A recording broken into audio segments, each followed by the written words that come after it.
Hello friend, welcome to an education.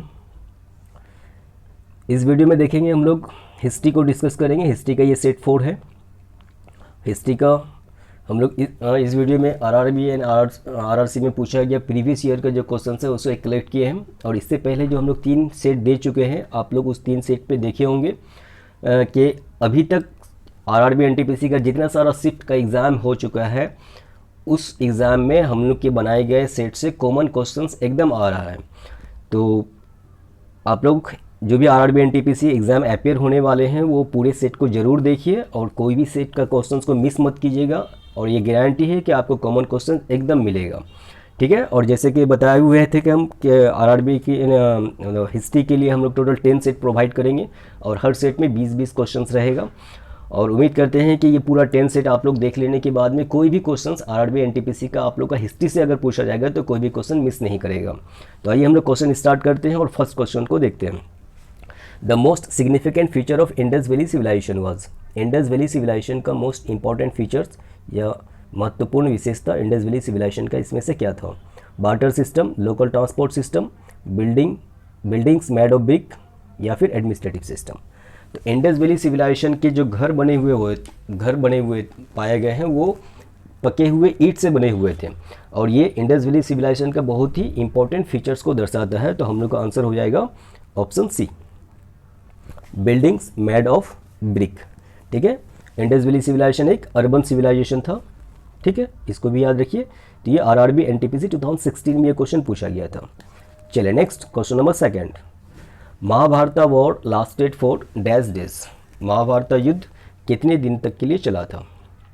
Option देख लीजिए, 17 days, 18 days, 19 days, 21 days.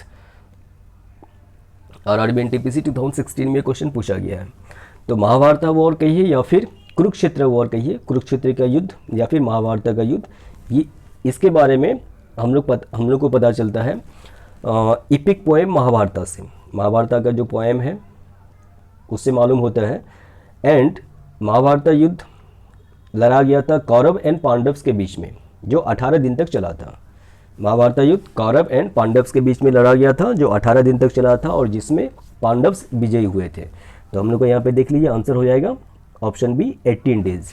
और इस पॉइंट को भी याद रखिए, हो सकता है कि नेक्स्ट टाइम यहाँ से क्वेश्चन पूछे कि महाभारत का युद्ध, महाभारत वॉर किन के बीच में हुआ था? तो कौरव एंड पांडव्स के बीच में हुआ था। और ये युद्ध क्यों हुआ था? For the throne of Hastinapur, Hastinapur की गद्दी के लिए युद्ध लड़ा गया था, ठीक है। चलिए next question number 3। The Mahabalipuram temple were build by the king of dash dynasties. Mahabalipuram की जो टेम्पल है वो बनाए थे किस डायनेस्टी के किंग? ऑप्शन देख लेते हैं, गुप्ता, चोला, पल्लव्स और कुषाण। तो महाबलीपुरम टेम्पल्स पल्लव डायनेस्टी के जो किंग्स थे वो लोग बनवाए थे। तो हम लोग का आंसर हो जाएगा ऑप्शन सी, पल्लव्स। आरआरबी 2005 का ये क्वेश्चन है।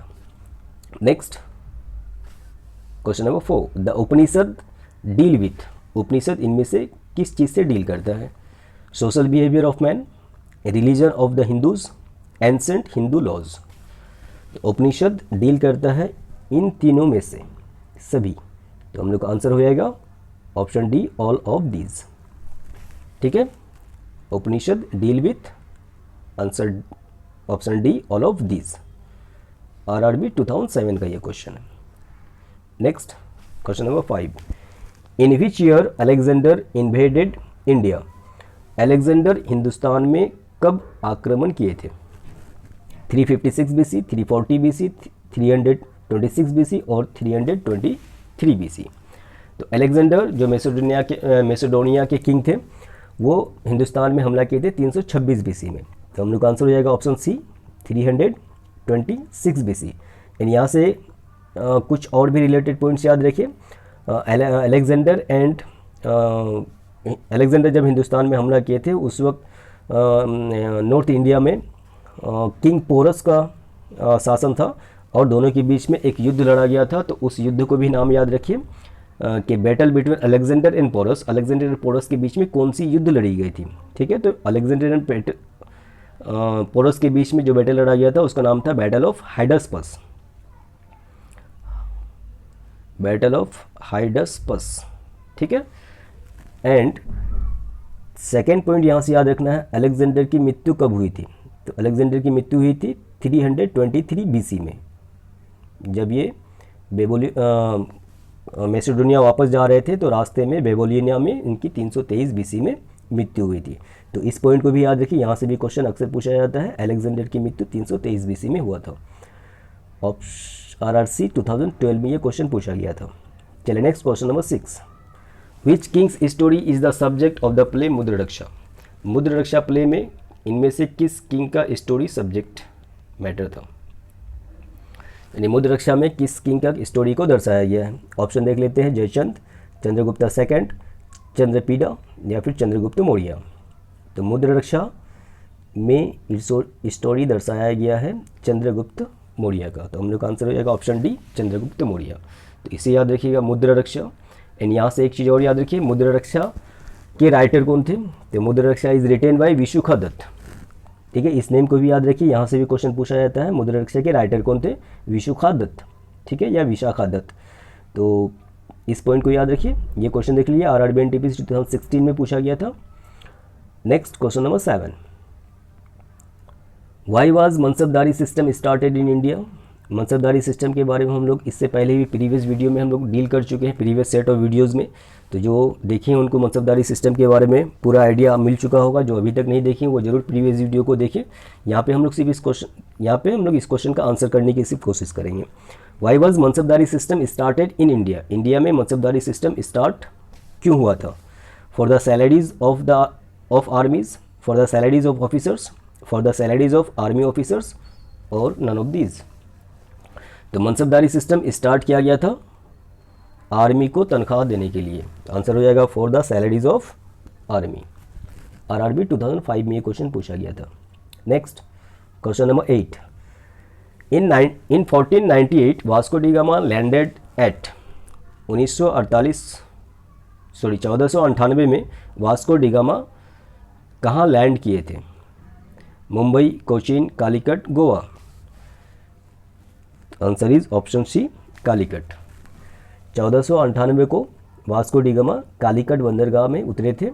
वास्को डी गामा एक पोर्तुगीज़ एक्सप्लोरर थे और वास्को डी गामा ही पहले व्यक्ति थे, फर्स्ट पर्सन थे जो यूरोप से हिंदुस्तान आए थे बाई सी, समुद्र के द्वारा यूरोप से हिंदुस्तान आने वाले पहले व्यक्ति थे।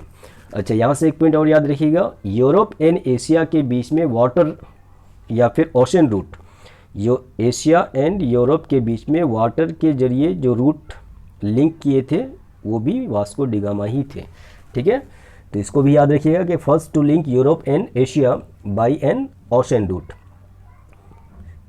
ये क्वेश्चन RRC 2012 में पूछा गया था। इसी तरह का क्वेश्चन देखिए एक और पूछा गया है, Vasco da Gama set foot on the Indian soil in the year. Vasco da Gama Hindustani मिट्टी में कब पैर रखे थे? अभी हम लोग देखें प्रीवियस वीडियो में ही, वास्को डी गामा हिंदुस्तान में कब आए थे? 1498 को। तो हम लोग का आंसर हो जाएगा 1498, ऑप्शन डी।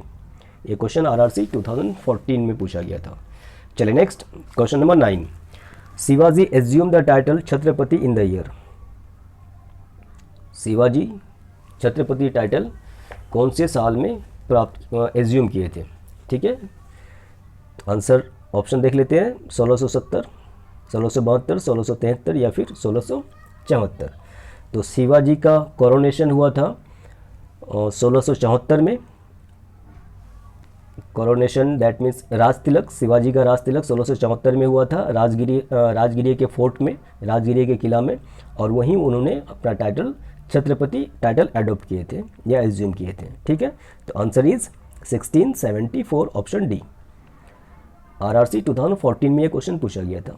चलिए next question number 10, where did Muhammad bin Tughlaq shift his capital to from Delhi? Delhi से मोहम्मद बिन तुगलक अपना कैपिटल कहाँ पे शिफ्ट किए थे? तो दिल्ली से मोहम्मद बिन तुगलक अपना कैपिटल शिफ्ट किए थे देवगिरी में, और देवगिरी का नाम चेंज करके उन्होंने रखा था दौलताबाद। तो आंसर इज ऑप्शन ए, दौलताबाद। तो दौलताबाद और देवगिरी दोनों को ही याद रखिए। हो सकता है कि नेक्स्ट टाइम ऑप्शन में दौलताबाद नहीं देकर के देवगिरी दे, तो हम लोग का आंसर देवगिरी होगा। ये क्वेश्चन देख लीजिए, RRB NTPC 2016 में पूछा गया था। चलिए नेक्स्ट क्वेश्चन नंबर 11, अमीर Khusru was the famous poet in the court of. अमीर खुसरू जिसे पैरट ऑफ इंडिया भी कहा जाता है, अमीर खुसरू एक विख्यात कवि थे, फेमस पोइट थे, किसके कोर्ट में? ऑप्शन देख लीजिए, शाहजहां, अलाउद्दीन खिलजी, अकबर और शेरशाह सूरी। तो अमीर खुसरू प्रेजेंट थे अलाउद्दीन खिलजी के कोर्ट में। Answer is option B. ये क्वेश्चन आरआरबी 2015 में पूछा गया था। Next question number 12। Who is the writer of Zafarnama? Zafarnama के राइटर कौन है? गुरु गोविंद सिंह, गुरु तेग बहादुर, गुरु राम सिंह, अबुल फजल। जफरनामा एक लेटर था जो गुरु गोविंद सिंह लिखे थे टू मुगल एम्पायर औरंगजेब। तो Zafarnama is a letter, Zafarnama एक लेटर है जो गुरु गोविंद सिंह लिखे थे औरंगजेब के लिए। तो हम लोग का यहाँ पे आंसर हो जाएगा option A, Guru Govind Singh. RRB 2007 में पूछा गया था। यहाँ से एक चीज़ और याद रखिए, जफरनामा पर्जियन में लिखा गया था। तो हो सकता है कि नेक्स्ट टाइम ये पूछे कि जफरनामा गुरु गोविंद सिंह किस लैंग्वेज में लिखे थे, तो आंसर हो जाएगा पर्जियन लैंग्वेज में। चलिए next question number 13। Which of the following rebellions became a Yogi and philosopher? इनमें से कौन से विद्रोही जो अपने लेटर लाइफ में योगी एंड फिलोसफर बन गए थे? लाला लाजपत राय चाहिए, ऑप्शन डबल हो चुका है, तो यहाँ पे होगा Agarkar. Option C Bal Gangadhar Tilak and option D Aurobindo Ghosh. तो correct answer is Aurobindo Ghosh. Aurobindo Ghosh जो अपने लेटर लाइफ में योगी एंड फिलोसफर बन गए थे। तो answer is option D Aurobindo Ghosh. RRB 2006 में ये क्वेश्चन पूछा गया था। Next question number 14। Battle of Plassey was fought by the British under the leadership of. Battle of Plassey जो लड़ा गया था, ब्रिटिश के लीडर कौन थे, या ब्रिटिश के साइड से लीडरशिप कौन निभा रहे थे? ऑप्शन देख लीजिए, Robert Clive, Lord Dalhousie, Warren Hastings या James Hartley. Correct answer is option A, Robert Clive. RRB NTPC 2016 में ये क्वेश्चन पूछा गया है। Next, who was the author of Neel Darpan? Neel दर्पण के ऑथर कौन है इनमें से? शरद चंद्र चैटर्जी, बंकिम चंद्र चैटर्जी, रविंद्रनाथ टैगोर या फिर दीनबंधु मित्रा। तो नील दर्पण जो एक बंगाली प्ले है जो 1858-59 में लिखा गया था, 1858-59 में लिखा गया था बंगाली में। जो बंगाली प्ले जैसे बताया, इनके राइटर थे Dinabandhu Mitra. Correct answer is option D, Dinabandhu Mitra. और इसका सब्जेक्ट मैटर था इंडिगो रिवोल्ट, जो नील की खेती का जो रिवोल्ट चल रहा था बंगाल में, उसी पे ये प्ले लिखा गया था बंगाली में, जिसका नाम रखा गया था नील दर्पण। यहाँ से एक पॉइंट और याद रखिएगा, नील दर्पण को इंग्लिश में ट्रांसलेट कौन किए थे? ये भी पूछा जाता है अक्सर एग्जाम में। तो इंग्लिश में नील दर्पण को ट्रांसलेट किए थे मधुसूदन दत्त। तो इस नाम को भी याद रखिए, मधुसूदन दत्त ट्रांसलेटेड नील दर्पण इनटू इंग्लिश। ठीक है, ये क्वेश्चन देख लीजिए, आरआरसी 2012 में पूछा गया था। Next question number 16। Who among the following led peasants movement in Bihar in 1930? 1930 में बिहार में इनमें से कौन पीजेंट्स मूवमेंट के लीडर थे या लीड किए थे? पीजेंट्स मूवमेंट मीन्स किसानों के मूवमेंट को बिहार में जो 1930 में मूवमेंट जो चला था, उसके लीडर कौन थे इनमें से? सी.आर. दास, स्वामी शाहजानंद, मुजफ्फर अहमद या फिर राजेंद्र प्रसाद। तो किसानों का जो आंदोलन या किसानों का जो मूवमेंट जो 1930 में बिहार में चलाया गया था, उसके लीडर थे स्वामी शाहजानंद। स्वामी शाहजानंद कहें या फिर शाहजानंद सरस्वती कहें, एक ही बात है।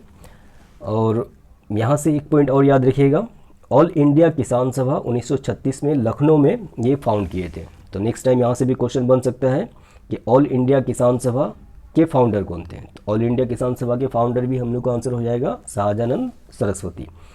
और कब फाउंड हुआ था? 1936 में। तो ऑल इंडिया किसान सभा फाउंडेड बाय स्वामी शाहजानंद इन 1936 इन लखनऊ। चलिए next question number 17. Who confer the title of Gurudev on Rabindranath Tagore? Rabindranath Tagore को गुरुदेव का टाइटल कौन दिए थे? रविंद्रनाथ टैगोर को गुरुदेव का टाइटल इनमें से कौन दिए थे? महात्मा गांधी, पंडित नेहरू, लाला लाजपत राय या फिर बाल गंगाधर तिलक?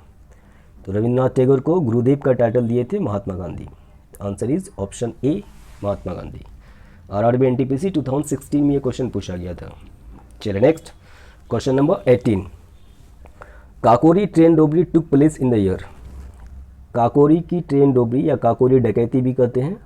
काकोरी ट्रेन रोबरी इनमें से कौन सी साल में हुआ था? 1923, 1924, 1925 या फिर 1926 में? तो काकोरी ट्रेन रोबरी जो काकोरी एंड लखनऊ के बीच में हुआ था, ये 1925 अगस्त महीने में हुआ था, 9 अगस्त 1925 को। एंड ये ऑर्गेनाइज किए थे